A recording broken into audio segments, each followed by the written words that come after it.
Well, thank you, Marie, for that very kind introduction. And thank you all for coming. It's a terrific crowd.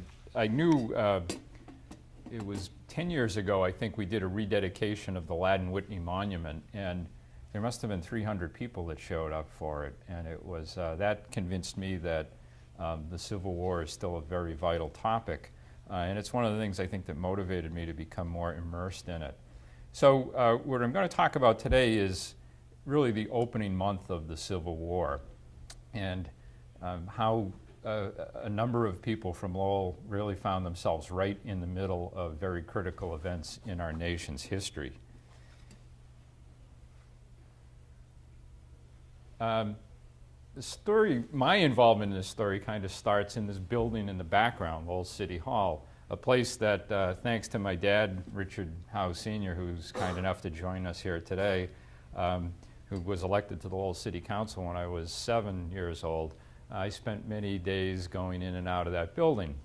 And what always attracted my attention was this obelisk monument to its front. It looked like a miniature Washington monument.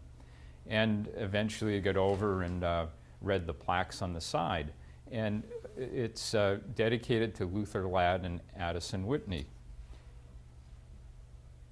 who were these two fellows here, two young mill workers from Lowell. And the thing that always fascinated me, that in the 5 years of the American Civil War, there were 620,000 men who died from combat and from disease.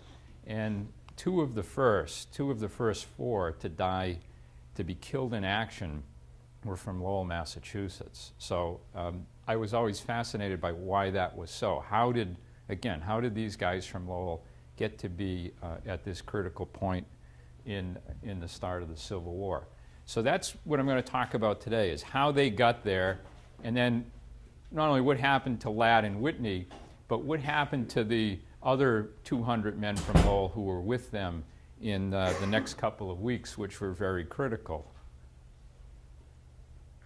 Luther Ladd was he was 17 years old when the Civil War began, and Addison Whitney was 22. They were both from, they weren't born in Lowell. One came from New Hampshire, one came from Maine. They came here to work in the mills like so many other young men did. Our story could begin, I guess, in the early 1600s when the first slave arrived in America, but for our purposes today, we'll start with the presidential election of 1860. The Democratic Party had split in two, into a northern wing and a southern wing. So you had Stephen Douglas was the nominee of the Northern Democrats, and John Breckinridge was the nominee of the Southern Democrats. And another party, the Constitution Union Party, formed, and its nominee was John Bell. Their platform was really to preserve the Union. And then there was the Republican Party, which was still very new. It had first fielded a candidate for president in the prior election in 1856, unsuccessfully. But Abraham Lincoln was that party's nominee. And of course, Lincoln was elected. And this is the outcome of the election. Lincoln only received 40% of the popular vote, but he received an overwhelming number of the electoral votes. Stephen Douglas finished second in popular vote total, but he only received 12 electoral votes because the North did go overwhelmingly for the Republicans. Breckinridge got 18% of the vote with 72 electoral votes, and Bell got 13% of the vote with 39 electoral votes. It didn't take long for the state of South Carolina to secede from the Union. On December 20th, that state said, we're not part of the United States anymore, and soon thereafter 6 states of the Deep South, Mississippi, Florida, Alabama, Georgia, Louisiana, Texas, all left the Union as well. Now, in the election of November of 1860, Abraham Lincoln wasn't the only new executive elected. Massachusetts elected a new governor, John Andrew, who was a Republican who had very strong abolitionist feelings. One of Andrew's foremost political opponents was a fellow from Lowell named Benjamin Butler. Now, Butler and Andrew were political opponents, but in December of 1860, before Andrew took office, before Christmas, they both traveled to Washington, D.C., independent of each other for very different reasons. Andrew went to meet with some of prominent Republicans from Massachusetts who were serving in Washington and others. Butler went to a meeting of the Breckinridge Democrats, which was primarily men from the South. Both of them came away from these meetings convinced that there was going to be a war, that secession was not something that was just going to blow over and that the country would come back together. They were sincerely convinced that there was going to be a fight for the future of the United States. And they returned to Massachusetts determined to transform our state's militia from what was essentially a social club into a field army capable of participating in that war. Now, the pre-war militia in Lowell and through most of the Commonwealth was characterized by independent companies. And a company can be anywhere from 50 to 100 men. And they were organized over time. The Watson Light Guard was organized in 1851. The Mechanic Phalanx was organized in 1825, before Lowell even became a town. The one thing they had in common was they all had dissimilar uniforms. Ironically, most of them were gray, but their uniforms were it wasn't like everyone had the standard issue uniform. They all sort of competed to have the fanciest, most comment-worthy uniforms. Now, if you just scan through the local newspapers from even January of 1861, it kind of gives you a taste of what life in the militia was like. This one company had a very successful banquet where they feasted on oysters and were entertained by the company glee club. Now, the company only had 50 soldiers in it, so they have enough, out of 50, they feel they have enough strength to form a glee club. That, again, shows you where their priorities were. This company participated in 14 parades in the last 6 months, and the newspaper reporter felt obligated to report that if America had more companies like this one, there'd be no need to fight.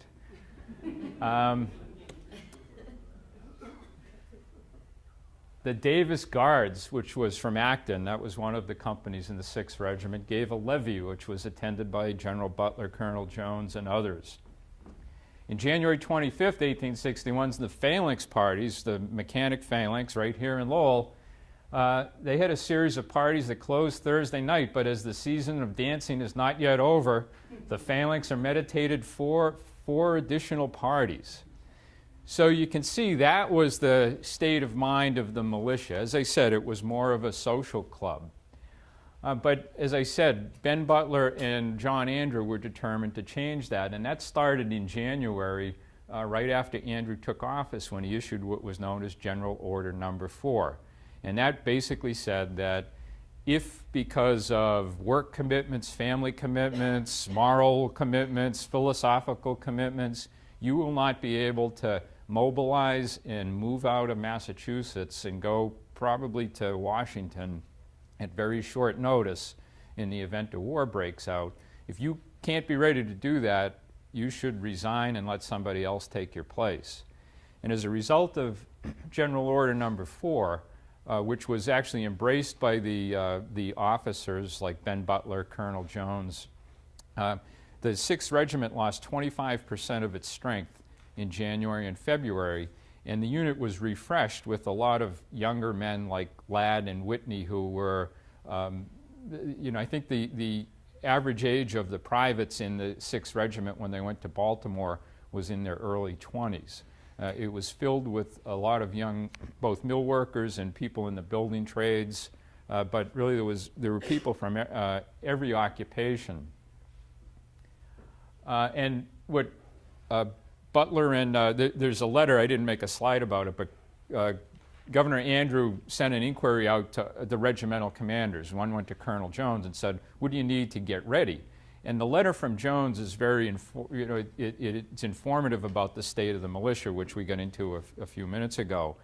He said that we need all new uniforms. The uniforms that we have now are made out of the finest material, and quoting him, they're cut in very tight in the way that's fashionable today. So their uniforms were more for display and parades and dress. They wouldn't last 48 hours in a field operation. And so they started changing the equipment and the uniforms that the militia troops had. Well, even though Governor Andrew took office in January, the President of the United States in 1861 did not take office till March. So March 4th, Abraham Lincoln became president. His second day on the job, he shows up at his desk and somebody tells him about Fort Sumter. Fort Sumter was a United States Army fortress. It's in the harbor of Charleston, South Carolina. And it was basically it was being starved out by the South Carolina militia. Just to give you some geographical perspective, this is the east coast of the United States. And up here we have Lowell, Washington, and way down here is Charleston.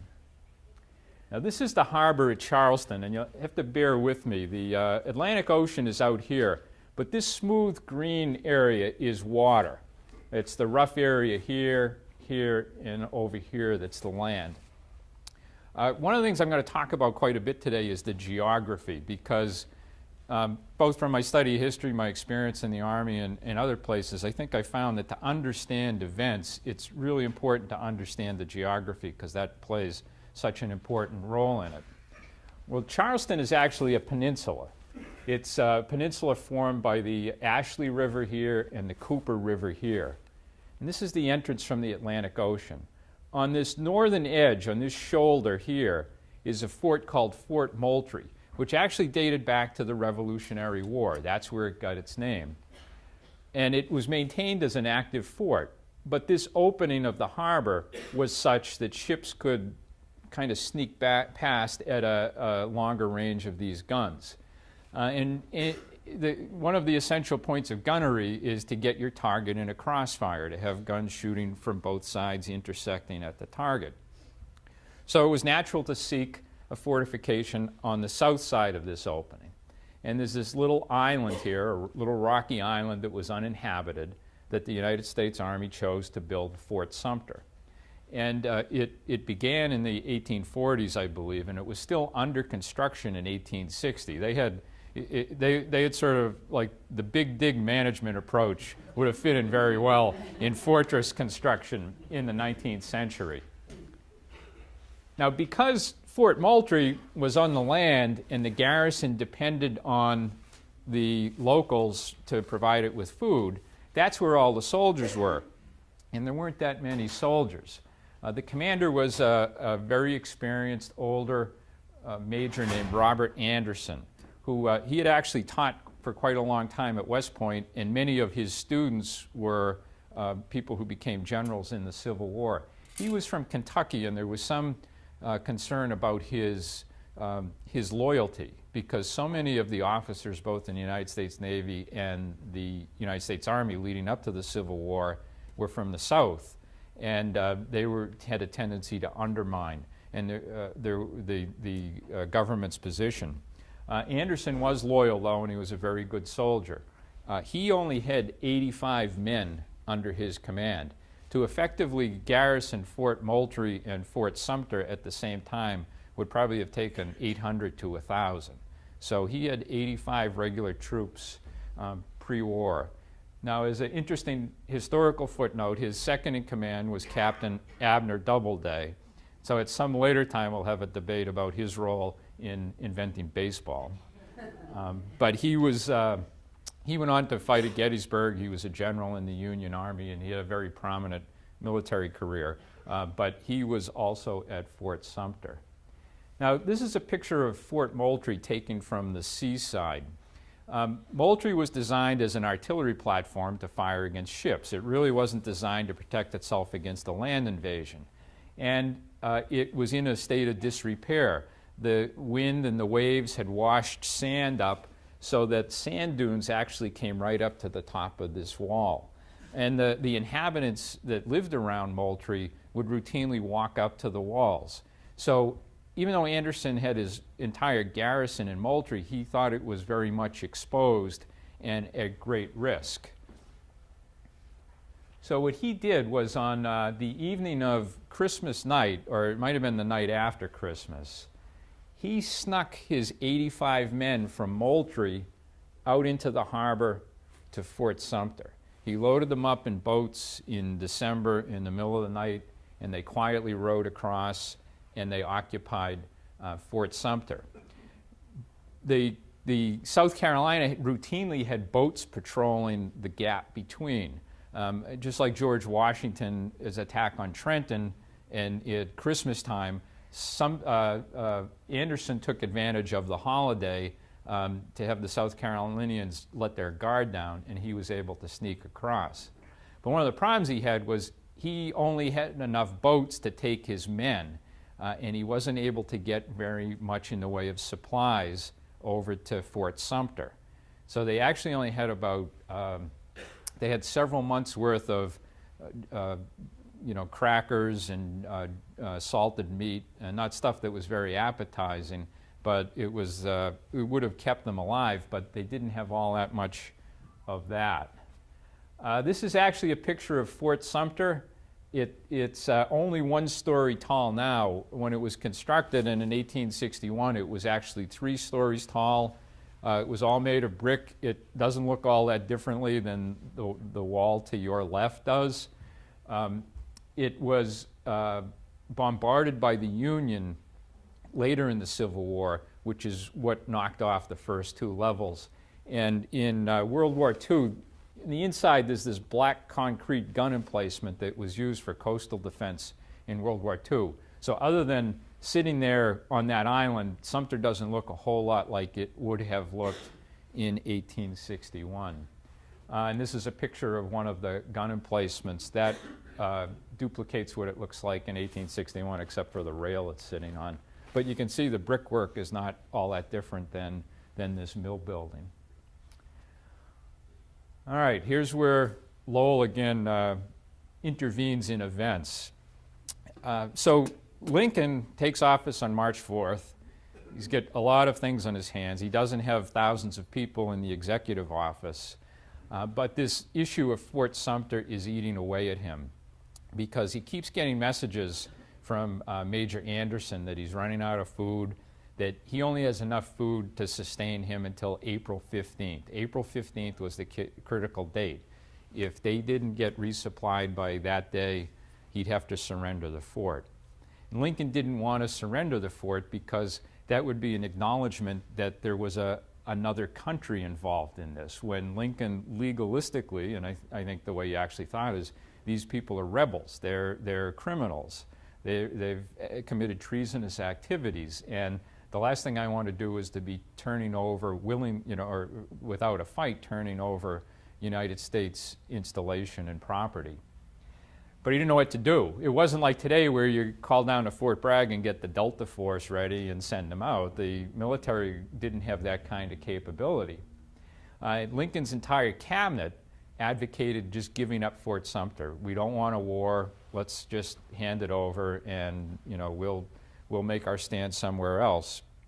But the Postmaster General, a member of the cabinet, a man named Montgomery Blair, was very vociferous in his in saying we've got to draw the line here. We can't back away from Fort Sumter. And I can imagine Lincoln saying, "Yeah, but what are we going to do?" And Blair said, "My brother-in-law has some ideas on this, and I'd like you to talk to him." And his brother-in-law was Gustavus Fox, who was a graduate of the United States Naval Academy and had served as a lieutenant in the United States Navy, but he got out and he was in business. And so Lincoln said, "Sure, bring him in and we'll talk to him," which to me, that little vignette just tells you how the government worked back then. Can you imagine Barack Obama or George W. Bush having somebody's brother-in-law come in to brief him on a proposed plan to resupply to a remote garrison somewhere? And Fox actually had a plan that attracted Lincoln. What Fox proposed to do was to take a large steamship from New York City have the supplies loaded in smaller parcels, have a couple of warships accompanying them for security, and bring along 3 tugboats from New York City, which took very little draft. Once they get down to South Carolina at night, he would send the tugboats in, each with a separate amount of food, and he thought one or more of them could sneak in and get over the sandbars that made it difficult for bigger ships to get in. So Lincoln said, all right, go ahead. So Fox headed to New York City and started outfitting his expedition. But what Lincoln did, Lincoln was playing this chess match. He did not want to be the one to fire first. So it's kind of like this game of chicken. Who's gonna be the one to fire first? So on April 6th, Lincoln sends a message to the governor of South Carolina and says, we're coming down to resupply Fort Sumter. All we're going to do is give them food out of humanitarian concerns. We want to let them sustain their lives. We're not going to reinforce them. We're not going to give them any war materials, just some food. And 3 days later, Fox sails from New York City. Well, predictably, South Carolina and the rest of the Confederacy is in a tizzy. They have emergency meetings. What are we going to do? What are we going to do? We can't let them resupply this fort. We've got to make our stand. And they decide they're going to demand the surrender of Fort Sumter, and if Major Anderson doesn't comply, they're going to take the fort by force. And so on April 11th, they demand the surrender. April 12th at 4:30 in the morning, they begin firing. Just within hours of that, Fox's fleet arrives out in the ocean. Unfortunately, it was very stormy. All 3 of the tugboats had either become disabled or had turned back. One of the warships had been diverted to another place. And so he was out. So Fox essentially became a distant spectator of the bombardment of Fort Sumter. Everyone could see his ships out in the ocean, but they didn't have the capability to come in and try to force their way in. The bombardment continued for 36 hours. The walls of Fort Sumter stood up pretty well. In fact, none of the soldiers within Fort Sumter were killed in this bombardment. And that was partly because Anderson kept them inside the lower levels. The biggest guns on Sumter were on its 3rd level, which were exposed to the outside. But he thought that was just too dangerous and was essentially a futile cause. So he kept everyone inside. Unfortunately, there were wooden structures inside the fort, a large barracks building, and that's what caught fire, and that's what made this appear to be an inferno, and I'm sure it was quite unnerving to the men inside.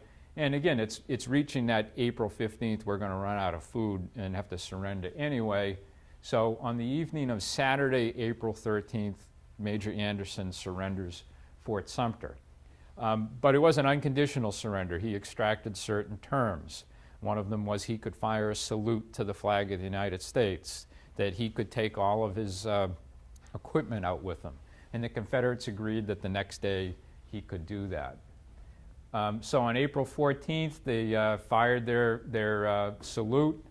They loaded up a ship, but the ship didn't get away in time because of the tide, and it had to stay at Fort Sumter through the night, and they had to listen to the exuberant Confederates giving speeches and celebrating inside. That same day, Lincoln met with his cabinet, and they agreed to issue a summons for 75,000 volunteer soldiers from the different states to suppress the rebellion. Now, at that point, this is the makeup of the 6th Massachusetts Volunteer Infantry Regiment. Just disregard these blocks for now. It consisted of 8 companies. 4 were from Lowell, 1 was from Groton, 1 was from Acton, and 2 were from Lawrence. The summons asked for regiments of 10 companies, or a certain number of men.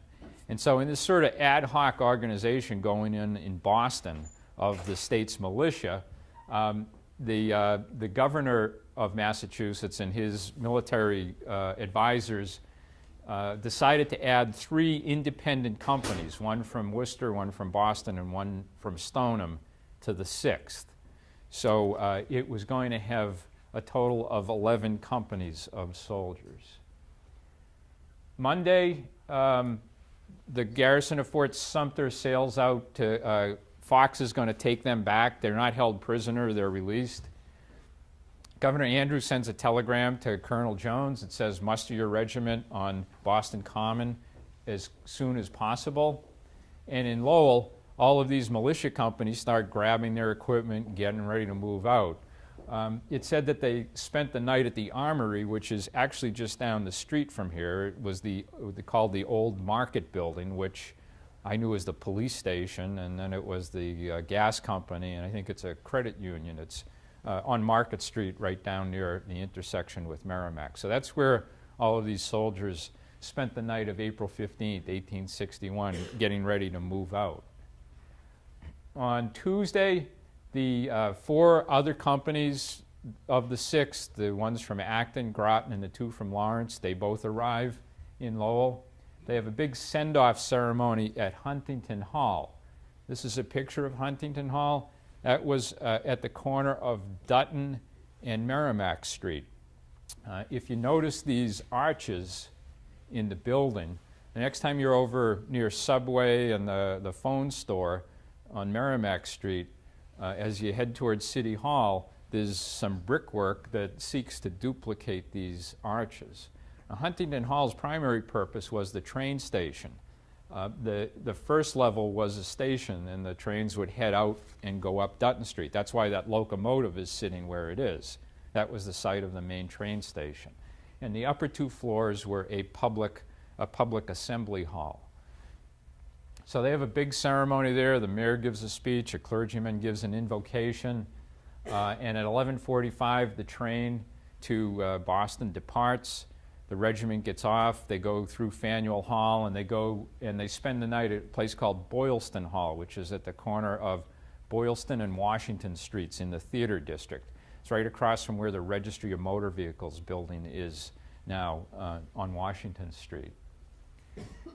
The next day, April 17th, these 3 other companies are attached to the 6th Regiment.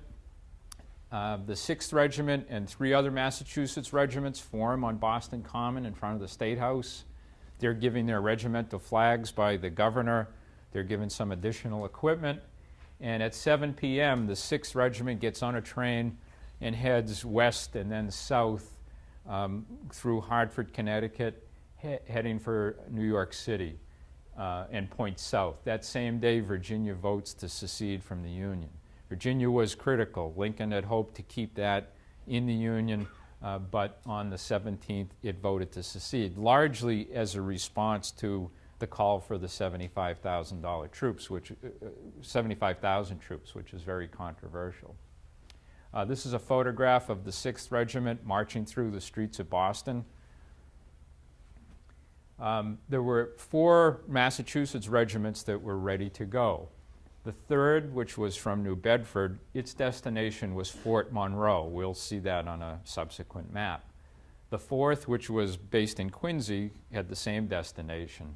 And the 6th was going to Washington, and the 8th, which was from Lynn and the North Shore, was going to follow the 6th to Washington. Thursday, April 18th. So remember, at 7 p.m., the 6th Regiment gets on the train in Boston. They on the train all night long. They arrive in New York City the next morning. 3 big hotels throw open their dining rooms. That's where the soldiers had their breakfast. They then march down Broadway, huge parade, people hanging out the windows, cheering them. They get to the tip of Lower Manhattan. They board a ferry that takes them over to New Jersey. And the train they're on starts heading for Philadelphia, excuse me. And they arrive in Philadelphia at 8 o'clock that night. Now, this middle event I'm talking about is kind of critical. The bullet point says, unarmed Pennsylvania regiment is accosted in Baltimore. Well, it wasn't only soldiers from Massachusetts that were getting ready to move out. All over the North, there were units that were getting together. but very few of them were anywhere near the state of readiness of those from Massachusetts, and that's where Governor Andrew and Ben Butler's foresight was so important. Pennsylvania, they just sort of grabbed 800 men and threw them together. They didn't have uniforms and they didn't have guns. The General Winfield Scott said, just send them here, we'll get them guns once they get here. So there were these 800 soldiers on board this train coming from Harrisburg, Pennsylvania, heading for Washington. And when it got to Baltimore, the people at Baltimore had very pro-Southern sympathies. And so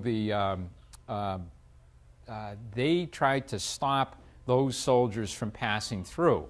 And a near riot occurred on April 18th. The only thing that got those soldiers through was also on board that train were 2 companies of regular troops that were coming from the Carlisle Barracks in Pennsylvania that were going to reinforce Fort McHenry, the famous fort in Baltimore from the War of 1812. That was still an active Army installation. And so they were reinforcing that. And so because you had about 80 regular soldiers who had their rifles with them and acted like they knew how to use them, they escorted the soldiers from Pennsylvania to the train they needed to be on to get to Washington, and they got there. But what this had the effect of doing was just stirring up the people of Baltimore. They were outraged. They were like inflamed because, again, they were very pro-Southern in their sympathies, and they couldn't believe that these, what they were calling mercenaries from the North, were crossing through their city to go and to kill other Americans. That was the mindset. And so that's all brewing in Baltimore on April 18th, going into April 19th. And of course, the Colonel Jones hears about this, and he's in Philadelphia. He's got urgent orders to get to Washington, D.C., because there's really no organized military organization in Washington. There's some militia companies, but their loyalties are more Southern, and they're a bigger threat to the government than they are of protection. And there's only a handful of regular Army troops. So they're really desperate to get these regiments from the North, and Jones knows that. So let's talk about the geography of Baltimore a little bit. We actually have some benefits in comprehending this because the train system in Baltimore is a little bit like the train system in Boston. If you want to take a train from Lowell to New York City, you go from the Gallagher Terminal to where? You go to North Station. And where do you pick up the train in New York? South Station. So how do you get from North Station to South Station? You walk, you subway, you take... And it was the same way in Baltimore. Trains from the north came into the President Street Station, which was, it's actually on the east side of the harbor that comes in here. And the trains going to Washington left the Camden Street Station, which is where Camden Yards baseball field is now. Now, the standard procedure was that rather than have people unload all their baggage and walk this 1.5 miles, what they would do is they would decouple individual rail cars and they would hitch them to a team of horses. And the horses would drag these cars one by one through the streets of Baltimore, almost like little streetcars, to get to Camden Station. And once they got there, they'd either switch cars or maybe the same ones would just get hooked up to an engine and continue on. And so the Pennsylvania troops, when they had arrived at another station. It was somewhere up here. They had to march or this distance, so that they were out in the open for a while. The 6th Regiment arrived here. Now, Colonel Jones had heard from the railroad executives that Baltimore was going to be very dangerous. And so he had planned to get the entire regiment off the train and to march as a group through the streets, and he thought just the sheer size of the unit would intimidate the crowd into not creating any trouble. But what happened somewhere along the line, when the train coming from Philadelphia to Baltimore crossed the Susquehanna River, it did so by ferry. Individual cars would be ferried across and then attached. Now this is all happening at like 3 o'clock in the morning, and if you've ever had to stay up for a couple of days straight, you know you get kind of groggy and it's very easy to fall asleep. I think what happened was everyone was asleep, and when they reattached the cars, they were in a different order. So Colonel Jones thought he was in the first car, when actually he was like in the fourth or fifth one. So they got to Baltimore before he knew it, and the train workers in Baltimore immediately attached the horses to the first car and started dragging it through the city. And by the time Jones realized what was going on, 6 cars containing 6 of the 11 companies of the 6th Regiment were on their way through the street to Camden Station. And they made it, but they also alerted the crowd. The 7th car, which also contained the executive officer of the regiment, a guy named Major Watson, when it got to, there's a little, like a river or a canal here, the mob had blocked the track, and it caused the car to go off, and they started throwing rocks at the car. It was breaking the windows. He ordered the men to lie down on the floor. Watson very bravely got out. He grabbed a guy that was going by with a horse team. They got the car back on the track, and they eventually made it over to Camden Station. But it was a very tough route. As that was happening, the mob was tearing up the rails that were needed. So over on Pratt Street, that's this main street, the rails were torn up. They had dragged anchors from the docks and blocked the way. The railroad executives told the 4 company commanders that were left, with about 200 men, we can't take you by car, and they decided to march. So this formation of 4 companies, about 200 men, started marching from here with this as their destination. They walked up, actually here it's called President Street. Somebody had torn up the bridge over this waterway, but they described it as hopscotching their way over the beams of the bridge. Just as they got across that, the crowd started closing in, and what it really sounds like they were doing was they were trying to steal the rifles away from the soldiers, and in some cases they succeeded. The roads were made of cobblestones. Those were being torn up and thrown. The soldiers were getting hit by them. Suddenly people were shooting.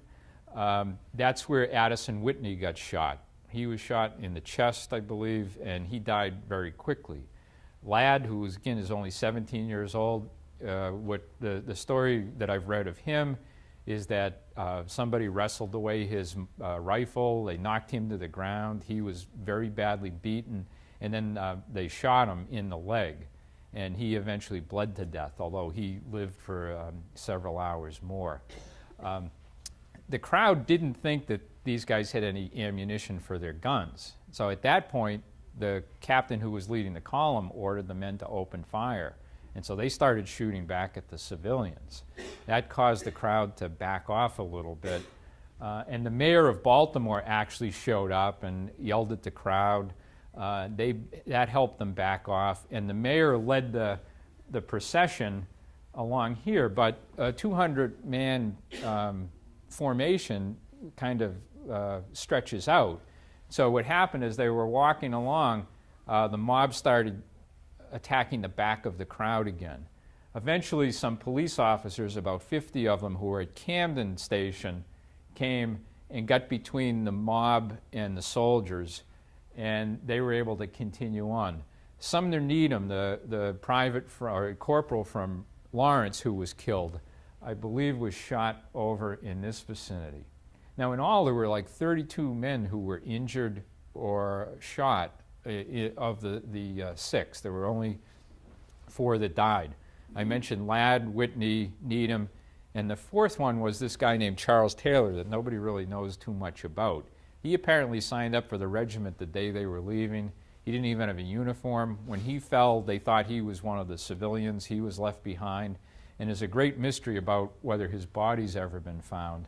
There's a plaque in his name on the Ladd and Whitney monument, and we'll have some other talk about the whereabouts of Charles Taylor's body and what happened to it sometime in the future. I'll get back to that in a minute. So that's what happens. Now, the final companies get to Camden Station, and Jones is outraged, partly because, well, here's some pictures. This is a mural at the Massachusetts State House about the 6th Regiment.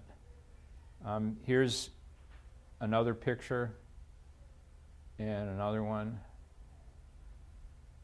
So they get to the Camden Station, and the railroad officials want to get these guys out of here because they don't want the mob to come in and destroy the station and their track. They don't want their property damaged. So they're telling Major Jones, you got to go, you got to go. But the 25 members of the 6th Regiment Band are still back at President Street Station. They had traveled in a boxcar because their instruments were too big to fit in a car. And I don't know whether, I've read one account which said, oh no, we're not going out there. We're not having any guns. We're going to stay here where it's safe. And another was they were just kind of left behind or forgotten. But there's these 25 guys who are kind of cowering in this boxcar with their oboes and their drums. And in addition to that, there's like 800 more guys from Pennsylvania who don't have uniforms or guns who are also on this train. And they're all sitting at its Camden Station while this riot is going on throughout the town. And so what happens is Jones has this dilemma. Part of him wants to go back and march through the city with his 600 armed men and extract some revenge and recover the bodies and the wounded and the band and then continue on. But these railroad guys are saying, you got to go, you got to go. And in his mind, he's thinking, you know, at this very moment, the Confederates could be crossing the Potomac River and capturing the president and the Capitol. And so they told us we got to get there right away. So he says, all right, let's go. And so he allows the train to pull out and head towards Washington, leaving behind the 4 dead and a couple of dozen wounded and the entire band. Now the mob turns on the band and the Pennsylvania soldiers, beats them up, destroys their instruments. Some pro-Union people from Baltimore got the band. It was actually a house of ill repute is where they were sheltered for a while, and they eventually were put on a train and came back. When they get back to Lowell, they were treated heroically. They were exhibiting their drums with the drum heads torn out and all the damage. 5 p.m., the 6th Regiment arrived in Washington. They weren't quartered in any Army base. They were quartered in the Senate chamber in the United States Capitol. That was the best place they had to put them. And there's a picture of it under construction at about that time. All right, let's look at the geography a little bit, because that's a very dramatic account, what happened to these men from Lowell, but where does it fit into the wider course of events? So up here you had Philadelphia, Washington, and then down here is Fortress Monroe. That's at Hampton Roads, Virginia. It's just across from Norfolk. That was a Union Army installation. Now you have Baltimore on April 19th has completely gone over to the Confederate side. The mayor, the police chief, they didn't want any more soldiers coming from the north, so they actually sent police out to burn the bridges over the rivers and streams coming into Baltimore, and they succeeded in doing that. So the rail route through Baltimore was completely cut off. Even if they wanted to send troops through, they couldn't unless they first repaired those bridges. So Baltimore is cut off, and that was really the only way to get from Philadelphia or from New England to Washington. Harper's Ferry, there's an arsenal at Harper's Ferry. They make guns there. They had thousands and thousands of rifles stored there. And that explains why they were sending unarmed men from Pennsylvania to Washington. The plan was to pick up the rifles that were stored at Harper's Ferry, bring them by train to Washington, and unite them with these soldiers. But on April 18th, before the 6th was anywhere near Baltimore, hundreds of Confederate soldiers started converging on Harper's Ferry. And that was defended by only 45 Union soldiers under the command of a lieutenant. He decided there was no way he could hold out, so he burned as much as he could, and they, on foot, retreated north into, through Maryland to go back to Pennsylvania. So Harper's Ferry, which is the main route in from the northwest into Washington and Baltimore, is now in Confederate hands. Down here you have this place across from Fort Monroe called the Gosport Navy Yard. That was the major naval base of the United States Navy. That's where one of the newest ships, the USS Merrimack, was. There were 6 or 8 other ships there. There was gunpowder. All of the Navy stores were there. And of course, the Virginia militia start converging on that. And they take possession of Gosport, which, even though Fort Monroe is under Union hands, it closes off Chesapeake Bay, which is another route up to Washington, up the Potomac River. So by April 20th, Washington, D.C. is totally surrounded by hostile forces, and it's completely cut off from the north. And that lasted. On the 24th, Abraham Lincoln went to visit the 6th Regiment at the Capitol. And this is what he said. He was very despondent. He said, I don't believe there's any north. The 7th Regiment, which was from New York, which was supposed to be there, he called it a myth. Rhode Island is no longer known in our geography. Now, for Lincoln, the commander-in-chief, be talking to privates from the 6th Regiment from Lowell, sounding like this, he must have been feeling hopeless. And it was with good reason, because if Virginia moved more quickly, they could have captured him, the cabinet, and the Capitol, because there really was no escape, and there was nobody to defend the place. And then Ben Butler comes to the rescue. 5 names of places that we're going to talk about: Philadelphia, Perryville, Annapolis, Annapolis Junction, and Washington. Let's get back to our map. All right, so Butler had accompanied the 8th Regiment. Butler had kind of convinced Governor Andrew to name him as commander of the brigade of those 4 regiments. And probably because 2 of them were going down here and only 2 were up here, Andrew said, okay, that's fine. So the 6th is in Washington. The 8th Regiment is stuck in Philadelphia because they can't get through Baltimore, and they've got to get to Washington. The 7th New York Regiment, which is their most ready one, also shows up in Philadelphia. So what Butler does is he takes the train to Perryville, which is the crossing of the Susquehanna River. And there he takes the ferry boat, it was called the Maryland, that was used to move the trains across the river to continue south.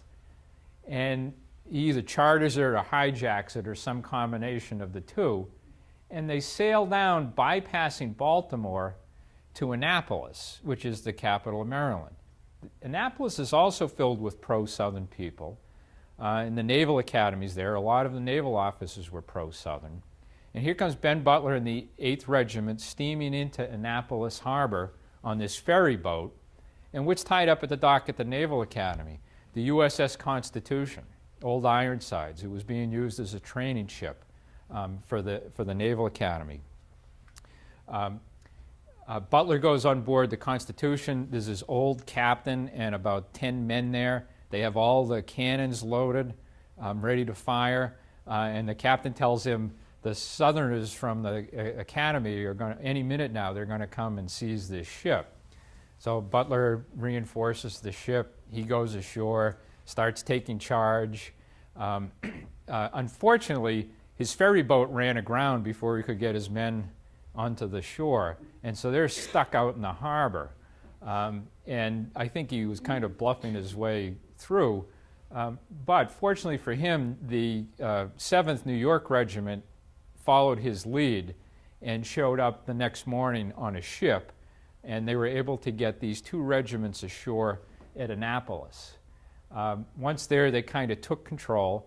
But the Southerners had torn up the tracks that ran from Annapolis to this place called Annapolis Junction, which is right here. Some of you might be familiar with Annapolis Junction because it's now known as Fort Meade. It's the site of the National Security Agency. So if you've ever driven to D.C., there's a big place you can't enter that says Fort Meade. That originally was Annapolis Junction, and it was because the train from Annapolis would join the train coming from Baltimore to Washington. But that was a key line of communication.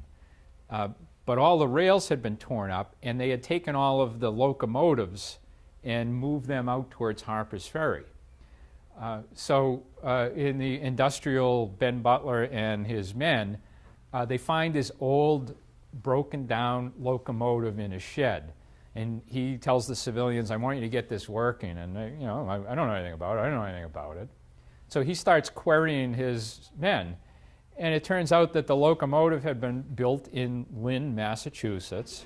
And one of his soldiers actually had worked on building this locomotive. And he said, General, I think I can get it running. And sure enough, he did. And a lot of the men in the regiment worked on the railroad because that was very important in New England. And pretty soon, they were putting the track together. They mounted a cannon on a flat car and started pushing it with this old locomotive. And the work crew would put the tracks together in front of them as they proceeded down to Annapolis Junction. And they took control of Annapolis Junction, and the 7th Regiment continued on its way to Washington. This is a little close-up. And on Thursday, April 25th, the 7th New York Regiment arrives in Washington. And just a week later, there were 10,000 Union troops in Washington, D.C. General Scott and Abraham Lincoln were so thankful for Butler that they named him the commander of the Department of Annapolis and told him to stay where he was and keep that rail line open. So he did that, but he didn't stop at that.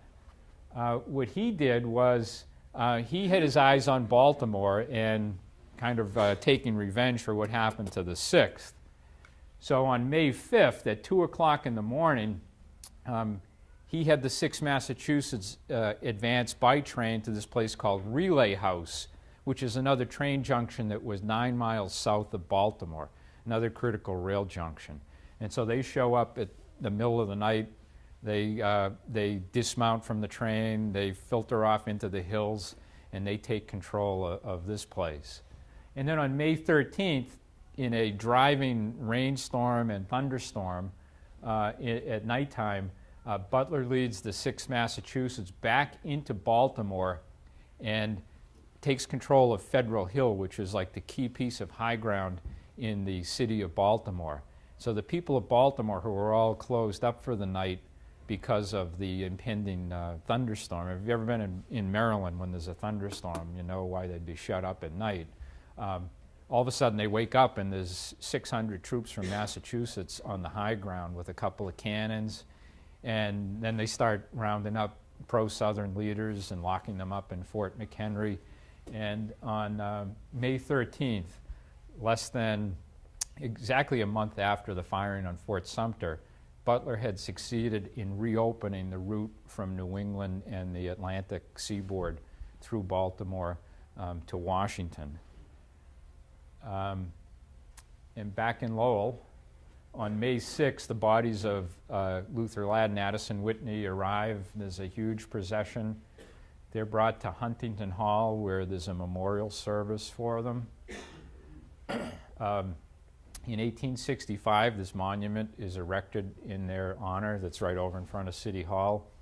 It was supposed to be dedicated on the anniversary of the Baltimore riot on April 19th, 1865, but just a few days earlier, Abraham Lincoln was assassinated, and so it was postponed, and it was dedicated on Bunker Hill Day on June 17th, 1865. It's had many different settings through the years. Here's another one. This is at the corner of Dutton Street.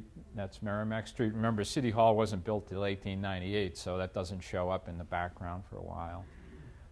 This is an envelope with that was used to remember Luther Ladd in the story of what happened to him. This is a bigger picture at the State House. It's on the 3rd floor. It's right outside the hall of the chamber of the House of Representatives. You have this mural dedicated to these men from Lowell in Baltimore. So that pretty much concludes my remarks. Now, if you just scan through the local newspapers from even January of 1861, it kind of gives you a taste of what life in the militia was like. This one company had a very successful banquet where they feasted on oysters and were entertained by the company glee club. Now, the company only had 50 soldiers in it, so they have enough, out of 50, they feel they have enough strength to form a glee club. That again shows you where their priorities were. This company participated in 14 parades in the last 6 months, and the newspaper reporter felt obligated to report that if America had more companies like this one, there'd be no need to fight.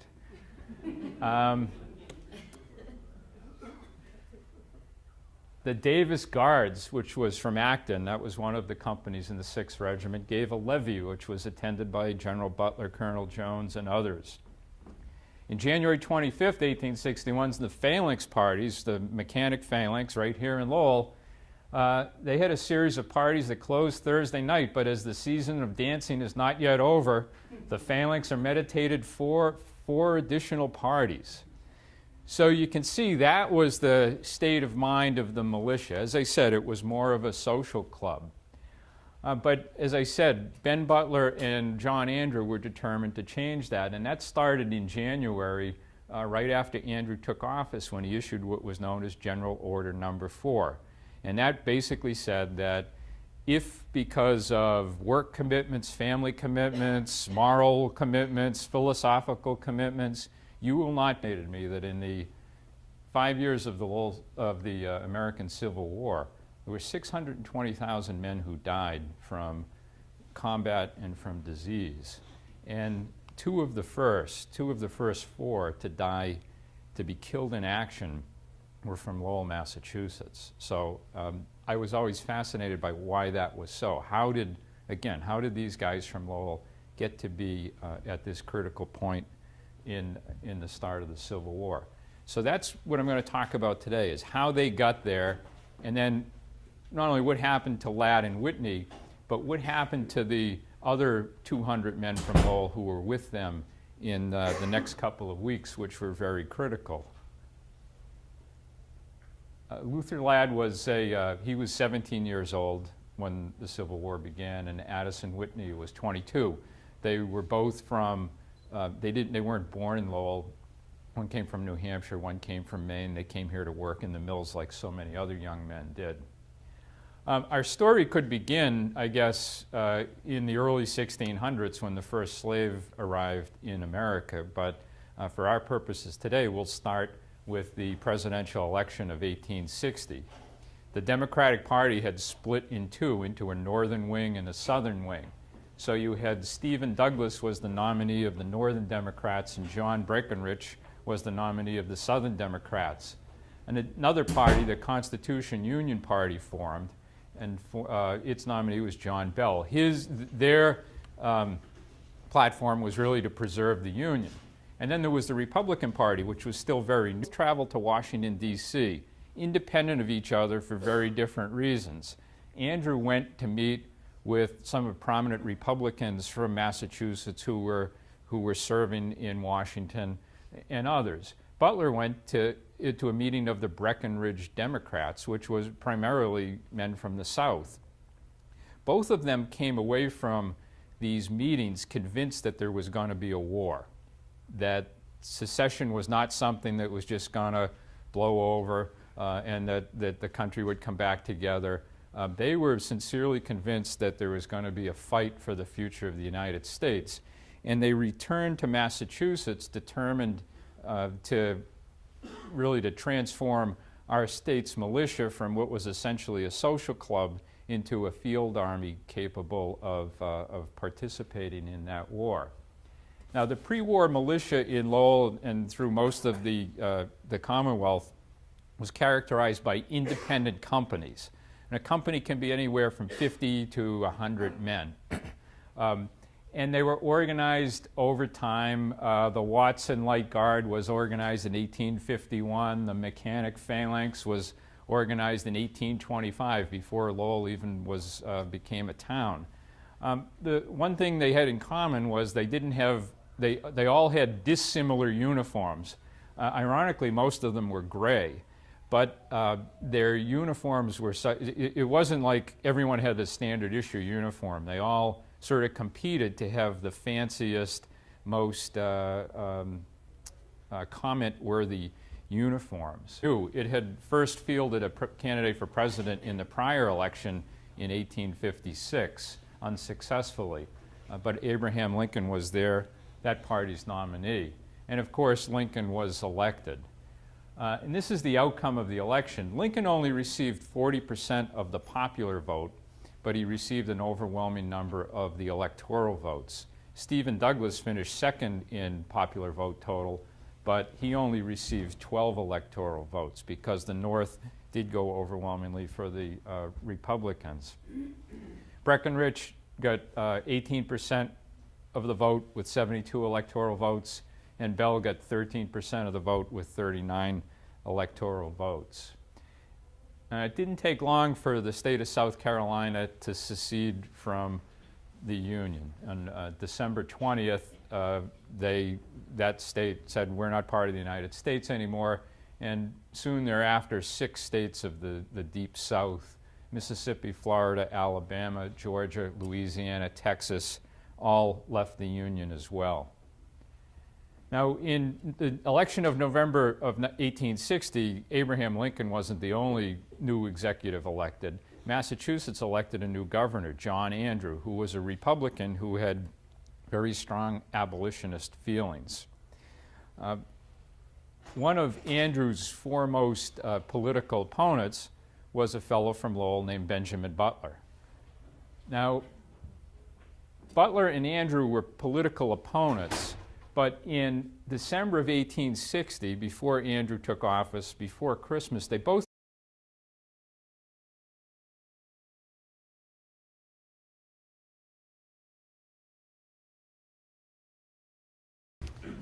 Well, thank you, Marie, for that very kind introduction, and thank you all for coming. It's a terrific crowd. I knew it was 10 years ago, I think, we did a rededication of the Ladd & Whitney Monument, and there must have been 300 people that showed up for it, and it was that convinced me that the Civil War is still a very vital topic, and it's one of the things I think that motivated me to become more immersed in it. So what I'm going to talk about today is really the opening month of the Civil War, and how a number of people from Lowell really found themselves right in the middle of very critical events in our nation's history.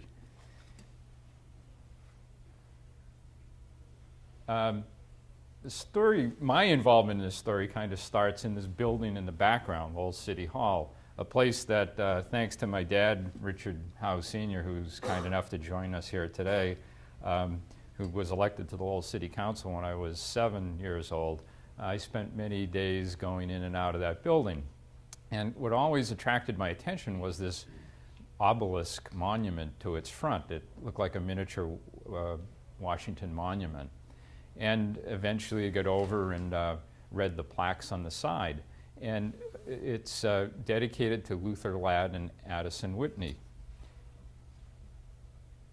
who were these two fellows here, two young mill workers from Lowell. And the thing that always fascinated